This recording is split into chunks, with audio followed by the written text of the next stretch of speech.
I'd like to call this meeting to order for the City of San Juan Commission today, September 23rd, 2014, at 6:08. If we can rise for the invocation.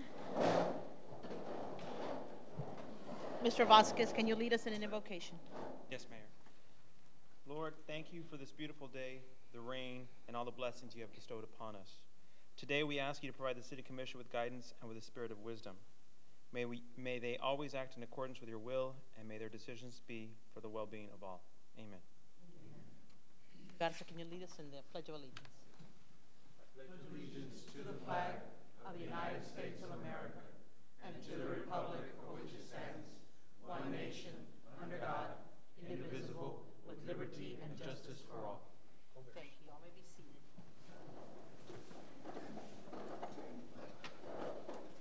Under public comments, we have, is it Robert Sines?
By Thomas K. Spurgeon with McCall, Parkhurst, and Horton, LLP.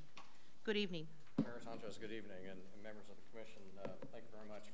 First of all, thank you very much for putting me on the very first of the agenda. I appreciate that. I'm heading back to San Antonio tonight, and so that's very helpful.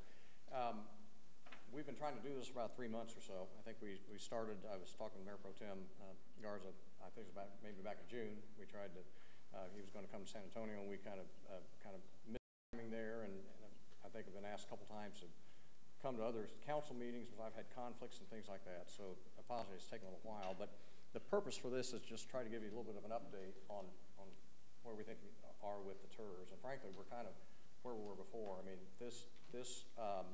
Put the mic up, please. I want to make sure that everyone can hear you. And is that better? Okay, yes. I'll try that. I'm sorry. I wrote a memo to the city manager in July. I guess it was late July. Let me try this one more. That tries to summarize, I think, where we were.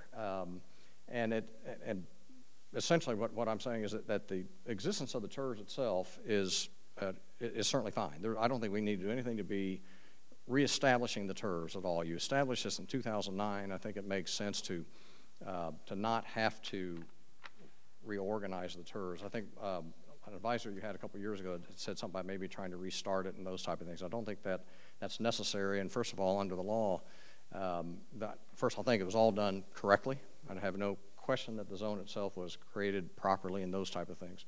And the law says that it's essentially incontestable after 3 years have passed from the action to create the zone and things like that. So I think the question that you all have had really relates to the county's participation in the transaction or in the zone itself.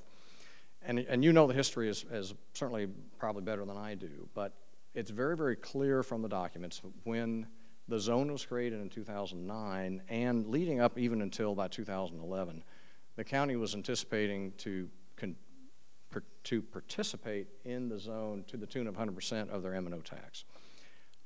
Sometime in 2011 or maybe early 2012, they changed their policy, and they're now only participating in zones to up to 50% of their M&O tax, and that's really a political decision on their part. I mean, they've kind of come to that determination, and And I know there's at least some discussion with them. Well, let me step back for a second. There's even a interlocal agreement that had been prepared by their attorneys that even was to be presented to the Commissioners Court, I think in sometime in 2011, that fully indicated they would be participating to the tune of 100% of their M&O tax.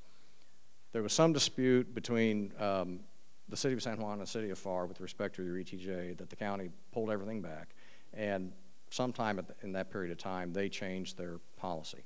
Our suggestion has been really kind of from the beginning, in my memo that I wrote back, or I guess it was really an email back to JJ in June of 2013, is that this really is a political issue between the county, that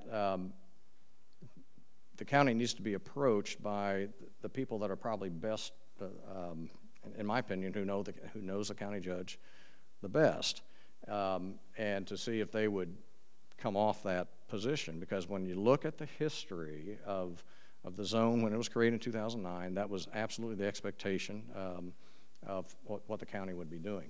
I don't know if that'll be successful or not, but at the very least, that needs to be done in terms of finding the correct people at the city to talk with the county judge and to go ahead and move this thing off center.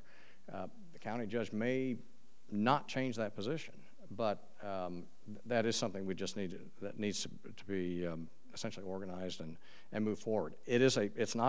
Frankly, it's not a legal issue in that the county doesn't have to participate at all, and they can participate at any level. So it really is more, and has been, I think, sort of a political issue. Let me ask you, as you were looking into the policy by the county, right? Is that a 50% discretion, or is it just across the board with what they're dealing with? I think it's more. It's sort of a policy that they have set starting in sometime in 2012. 50 not starting at 50, or can be changed. Is it a shall, or is it a discretion of the court to be able to change that percentage? I think, frankly, the court could change it at any time. I mean, to me, it is a discretionary matter. I think they have set a policy, but I don't think, Mayor, that necessarily means that they couldn't change it in certain circumstances. President, if I could just, it's my understanding, in working on this, that it's actually the sole discretion of the county judge. And he set the policy at 50% at the limit. I've presented him with all of the information, and this was going back, I guess, probably about 6 weeks ago. I followed up with him a couple of times, and he told me that he's still thinking on it, and the reason why is because he says he's afraid to set a precedent by changing it with us, and then others may or may not want to do that as he moves forward. Sure. But he hasn't given us, or given me, any indication that it's a hard no. But the reason why, one of the main reasons why they went to 50% was because so many have already been established, taking up so much of the county's right. ability and potential revenue. I think at this time it's really incumbent, as you said, on us to use our political capital to try and influence the judge to make that decision one way or another. And I do think that, and that's interesting in terms of the discussions that you've had with him, because I do think you can be different. I mean, he can look at this differently than the policy itself, because your zone was created 5 years ago under the policy in which, and the expectation, looking at the drafts of the agreements, even the final financing plan that was approved back in 2011, indicated the county would participate at 100% of their M&O tax. So, I mean, I can understand his dilemma, if you will, but I can also see how the city could talk with him in that this is different than coming as if you're coming with a new zone. What you're trying to do is sort of complete the process that started a number of years ago when the county's policy was 100%. So I think that the county judge, again, it's discretionary, but I think he could take the position that this is an exception to to the new policy, but what we're trying to do is complete something that occurred under the old policy. Important that the entire commission know about these possibilities and these meetings that are taking place. I was not aware that had already taken, so I think I'd like to ask and instruct and get the city manager set up in possibility of sitting with the judge, with at least 2 of us. And then if we need to take more formal action to be able to bring it to the commission when it comes to that. So is that something that you would recommend you be present? Is just something that we I'd certainly be happy to be there. I'd be certainly be happy to be there. I do think important people there would be the elected officials or the officials of the city, elected or appointed. But I'd be very happy to attend the meeting. Sure, you bet. As far as when we look at the TERS and the way that it was set up, is that something that can still be amended, or something that would have to stay the way that it was presented? No, you can amend. You can amend the TERS in a manner of you can change the boundaries of the TERS as if there's some need to do that. You can expand it. You can even take away from it. That be done periodically, or once it's been approved, does it have to be does it have to stay, or is that something? No, it can be done periodically. Periodically, right? Okay. It absolutely can. You amended it once before, where you, if I recall, you added a couple parcels of property. I forget which ones they were, but shortly after it was created, I think you sort of amended it and created or expanded it a little bit. But you can also, you have the flexibility under the law to make changes as you go on. You can even extend the term of the zone. Now, a participating entity, and again, in this zone, there's only 2 entities that are expected to participate, you all in the county. If you extended the term of the zone, I think right now this goes out to 2033, if I recall. If you wanted to extend that for some reason, you don't have to do that now.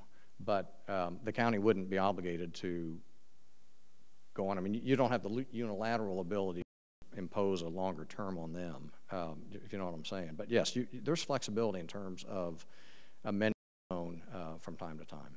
One of the things that, Mr. Spurgeon, that I think is important also is to understand the process, because amending it would require a public meeting and involvement in that.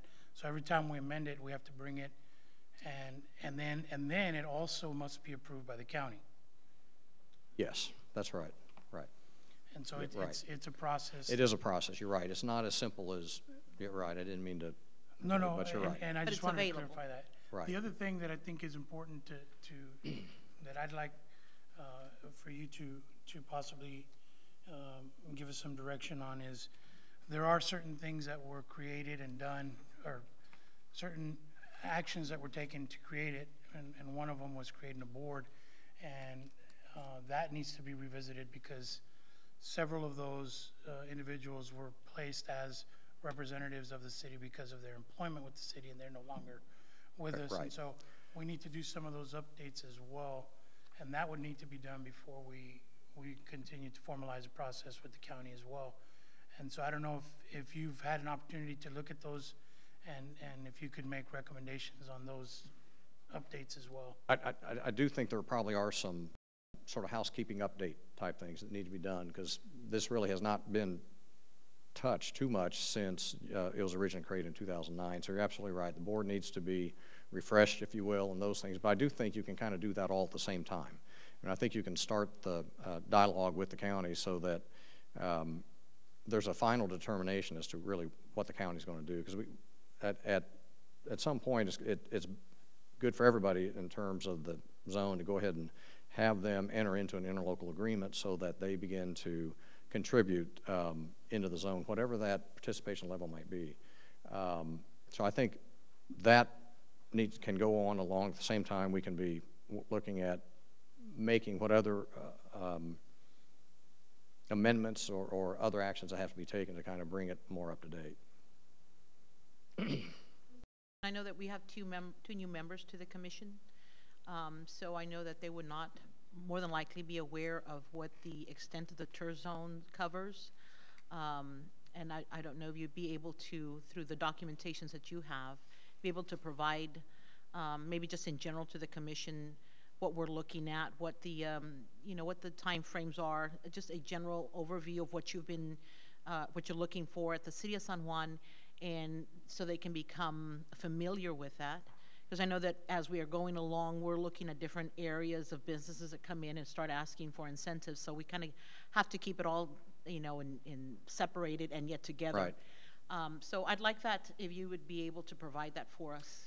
I certainly can do something, some sort of a summary form. Yes, that would be very good. Certainly be happy to do that. And I have You a bet. question for you. Sure. If, you know, I think that very soon here, we may be looking at a 380 agreement that, you know, just might come in, and my understanding of part of that part of it may be actual warehousing, the other may become retail as we go along. Okay.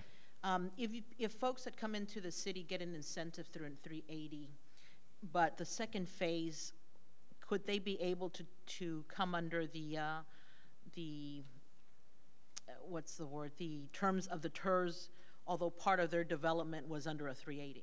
Can you split a business into two different Well, instruments? it kind of depends on the incentive that the 380 is going to provide. I mean, Typically, there have been reimbursements for tax reimbursements. For tax reimbursements, okay, because that is interesting, and because obviously, as you understand, the TERS itself is going to capture the increase in the appraised value as of increase from January 1 of 2009. So, if a new entity is coming into the zone, and let's just say they're building from scratch, so essentially that 100% of the assessed valuation increase that occurs because of their development in the zone would be under the TERS. I mean, it would, but I guess I don't know why, at least from the city standpoint, that the city could enter into a 380 agreement that would, and I think you'd probably have to get the TERS board to consent to this at the same time. But if you wanted to grant a, okay, well, I'm sorry, let me step back. A 380 is versus ad valorem rebate, or it essentially would be a rebate, but you would not, I guess the type of agreement you're talking about is not one in which you would, where they would not be paying tax. You would just rebate those taxes back to them under a 380. And then they get I think you reimbursed. probably could do that under